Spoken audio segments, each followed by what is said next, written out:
എന്ത് സന്ദേശമാണ് ഏഷ്യാനെറ്റ് ഈ കൊടുക്കുന്നത്? ആദ്യത്തെ 1-2 സീസൺ കഴിഞ്ഞാൽ പിന്നെ അവർ ചെയ്ത സന്ദേശം എന്താണ്? സമൂഹത്തിൽ നൊട്ടോറിയസുകളായ കുറേ എണ്ണത്തിന് വിളിച്ചുകൊണ്ടിരുത്തിയിട്ട് അങ്ങോട്ടാടി ഇങ്ങോട്ടാടി പാത്രം എടുത്തടി, ഇത് അടുക്കളയിൽ വാഷ് ബേസിൽ തുപ്പി മറ്റേ ചെയ്ത് മറിച്ച് ചെയ്ത് പറഞ്ഞ് തെറിയോട് തെറി. ഹലോ നമസ്കാരം, എല്ലാവർക്കും പുതിയൊരു വീഡിയോയിലേക്ക് സ്വാഗതം. ഞാൻ അൻവർ ഷാ. അപ്പം നമ്മുടെ പുതിയൊരു വീഡിയോയിലേക്ക് എല്ലാവർക്കും സ്വാഗതം. നമ്മുടെ ശാന്തിയുള്ള ദിനേശ് ചേട്ടൻ ബിഗ് ബോസിനെ ഒന്ന് അവലോകനം ചെയ്യുന്നുണ്ട്, എടുത്തു കൊടുക്കുന്നെന്ന് പറയാം.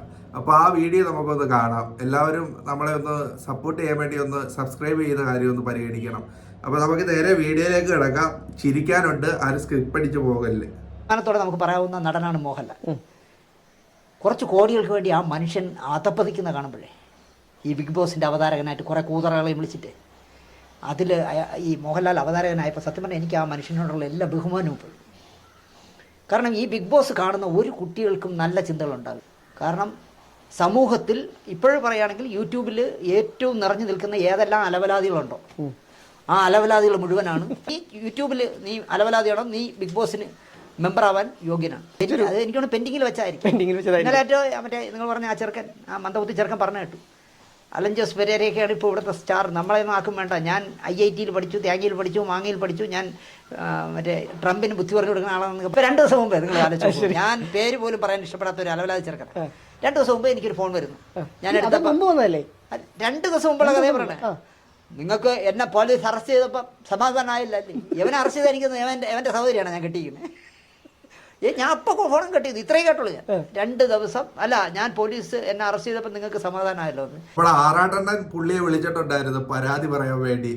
എന്നെ അറസ്റ്റ് ചെയ്തപ്പോൾ നിങ്ങൾക്ക് സന്തോഷമായല്ലോ എന്ന് ചോദിച്ചാൽ അത് കേട്ടത് പുള്ളി ഫോൺ കട്ട് ചെയ്തെന്നാണ് പറയുന്നത്.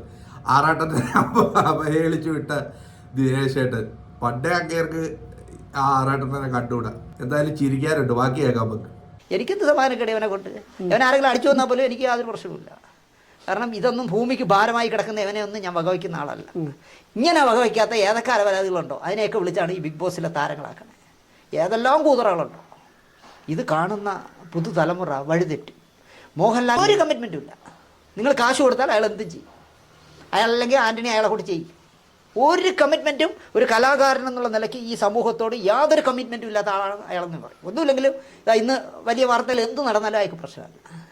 അയാൾക്ക് കുറേ കാശ് സമ്പാദിക്കണം എന്നുള്ളതല്ലാതെ നമ്മൾ കൊതിയോടെ തുടരുമൊക്കെ കാണുമ്പോഴേ ഞാൻ കണ്ണടച്ചിട്ടില്ല എന്നാണ് എനിക്ക് തോന്നുന്നത് കേട്ടോ. പടം തീർന്നവരെ അത്രയും ബ്രില്യൻ്റായ ഒരു നടൻ ഇത്രയും അതപ്പതിക്കുക എന്ന് പറഞ്ഞാൽ ആലോചിച്ച് നോക്കൂ. ഈ ബിഗ് ബോസ് എന്നൊക്കെ പറഞ്ഞ കൂതറ പരിപാടി ഒരു പെണ്ണിന് ഇപ്പം 2-3 കെട്ടി 2 പിള്ളേരുമൊക്കെ ആയ ശേഷം ഇപ്പം മഞ്ജുവാരിയേക്കാൾ മോളിൽ നിൽക്കുന്ന ഒരു പെണ്ണുണ്ടല്ലോ. ഇപ്പോൾ ആ പെണ്ണൊക്കെ ഒരു ദിവസം 50,000 രൂപയാണ് നമുക്ക് ശമ്പളം. അപ്പം 100 ദിവസം ആകുമ്പോൾ 22 ആലോചിച്ച് നോക്കൂ. മഞ്ജുവാരിയുടെ മേളിരിക്കുന്ന നമ്മുടെ രേണുസുതിയാ പറയുന്നത്. അതെന്തായാലും കലക്കി, നല്ലൊരു കമന്റ് ആയിരുന്നു. പിന്നെ മോഹൻലാലിന്റെ കാര്യം, മോഹൻലാൽ ഇത് ചെയ്തത് ശരിയാണോ അല്ലയോ എന്നുള്ളത് നമുക്ക് അറിഞ്ഞുകൂടാ. പൊതുവായുള്ള ഓരോരുത്തരുടെ വ്യക്തിപരമായ അഭിപ്രായമാണ്. മോഹൻലാലിന് വ്യക്തി സ്വാതന്ത്ര്യമുണ്ട്, പുള്ളിയുടെ ഇഷ്ടം നമുക്ക് കേൾക്കാം ബാക്കി. അപ്പോൾ അതുകൊണ്ട് ഏതറ്റ വരി പോവും. എനിക്കൊറ്റ കാര്യം പറയാനുള്ളൂ, കാശ് തരാം, നടുറോട്ടിൽ ഇരുന്ന് മൂത്രം ഒഴിക്കുന്ന ചെയ്യരുത്. കാശിന് വേണ്ടിയല്ല നമ്മൾ ജീവിക്കേണ്ടത്. ഇതങ്ങനെ അല്ലെന്നേ. അലവലാദികളെ കൊണ്ടുള്ള സംസ്ഥാന സമ്മേളനമാണ് ഈ ബിഗ് ബോസ് എന്ന് പറയുന്നത്. എന്ത് സന്ദേശമാണ് ഏഷ്യാനെറ്റ് ഈ കൊടുക്കുന്നത്? ആദ്യത്തെ 1-2 സീസൺ കഴിഞ്ഞാൽ പിന്നെ അവർ ചെയ്ത സന്ദേശം എന്താണ്? സമൂഹത്തിൽ നൊട്ടോറിയസുകളായ കുറേ എണ്ണത്തിന് വിളിച്ചുകൊണ്ടിരുത്തിയിട്ട് ആ 5 ദിവസം അങ്ങോട്ടാടി ഇങ്ങോട്ടാടി പാത്രം എടുത്തടി, ഇത് അടുക്കളയിൽ വാഷ് ബേസിൽ തുപ്പി മറ്റേ ചെയ്ത് മറിച്ച് ചെയ്ത് പറഞ്ഞ് തെറിയോട് തെറി ഒക്കെ എല്ലാത്തിനും കാണിക്കുന്നു. ഇവിടെ ഒരു ഏതോ രജത് കുമാർ എന്ന് പറഞ്ഞ ഒരാളുണ്ട്. അയാൾ നരയൊക്കെ ഇട്ട് നടന്നിരുന്ന കാലത്ത് അയാൾ ഈ കോളേജുകളിൽ പ്രസംഗിക്കുന്നതിൽ ചിലതിൽ നമുക്ക് അഭിപ്രായ വ്യത്യാസം തോന്നുമെങ്കിലും എന്തൊരു വാഗ്മിയായ, എന്തൊരു ബുദ്ധിമാനായ മനുഷ്യനാണ്. കുറേ കാശിന് വേണ്ടി അയാൾ ഈ പറയുമ്പോൾ കൂതറകളുടെ ചെന്ന് കെട്ടി മറിഞ്ഞ് വിഗ്ഗൊക്കെ വെച്ച് മറ്റേ ഡയ്യോ ഒക്കെ അടിച്ച് അയാളിപ്പോൾ ഇവിടെ ആരും ഒരു യോഗത്തിന് വിളിക്കില്ല. ഇത് ആസ്വദിക്കുന്ന ഒരു നല്ല പങ്കുണ്ട്. മലയാളിയിൽ നമ്മൾ എന്തൊക്കെ പറഞ്ഞാൽ വിവരമുള്ളവരാണ്, വിദ്യാഭ്യാസമുള്ളവരാണ്, ചിന്തിക്കുന്നവരാണെന്നൊക്കെ പറയുന്നെങ്കിലും ഇപ്പോൾ എൻ്റെ വീട് മാത്രം സ്വസ്ഥമായിരുന്നാൽ മതി. നല്ല ഉയരമുള്ള മതിൽ കെട്ടിയിട്ട് ഞാനും ഭാര്യയും 2 മക്കളും കൂടെ ഇവിടെ താമസിക്കുക, വീട്ടിലുള്ള സകല വേസ്റ്റ് എടുത്ത് റോഡിൽ ഇടുക, എന്നിട്ട് അപ്പുറത്തെ വീട്ടിൽ ആരും വന്നൊന്ന് എത്തി നോക്കുക. അത് മലയാളിയുടെ ഒരു ശീലമാണ്. അപ്പോൾ ഈ അപ്പുറത്തെ വീട്ടിൽ എത്തി നോക്കുന്നവന്മാർക്ക് ഈ ബിഗ് ബോസ് ഇഷ്ടമായിരിക്കും. അതിന് ഈ മോഹൻലാൽ വന്ന് ഇനി എത്ര വെള്ളം പൂശിയാലും മോഹൻലാലിൻ്റെ വില പോകും എന്നുള്ളതല്ലാതെ ഭയങ്കര ബോറായിപ്പോയെന്ന് ഞാൻ പറയും. ഇയാൾ എന്തിനാണ് ഇങ്ങനെ? സുരേഷ് ഈ മോഹൻലാൽ അവതാരകൻ, ഇയാൾക്ക് എങ്ങനെ തോന്നണമെന്ന്? ഇതൊക്കെ ഈ പ്രോഗ്രാം ഇയാളുടെ വീട്ടിൽ മക്കൾ കാണില്ലായിരിക്കും, അതാണ് പ്രശ്നം. ഇയാളുടെ മക്കളുടെ എന്നോട് ഒരുപാട് പേര് പറഞ്ഞു, നിങ്ങൾ ഈ ചാനലിൽ ലൈവായി നിൽക്കുന്ന ആളെന്നുള്ള നിലയ്ക്ക് ഇത്തവണത്തെ സീസണിൽ ആരൊക്കെ പങ്കെടുക്കുന്നു എന്നതിലും അറിയാൻ വേണ്ടി ആദ്യത്തെ ഒരു 2-3 ദിവസങ്ങൾ കാണണം എന്ന് എന്നോടൊരു വളരെ ബഹുമാനമുള്ള, എനിക്ക് ഒരു ഗുരുവിനെ പോലെയുള്ള ഒരാൾ എന്നെ ഉപദേശിച്ചു. പുള്ളിയുടെ കുറേ ഡയലോഗുകളുണ്ട്. എനിക്ക് ഈ പുള്ളിയുടെ ഈ സംസാര ശൈലിയാണ് ഇഷ്ടം.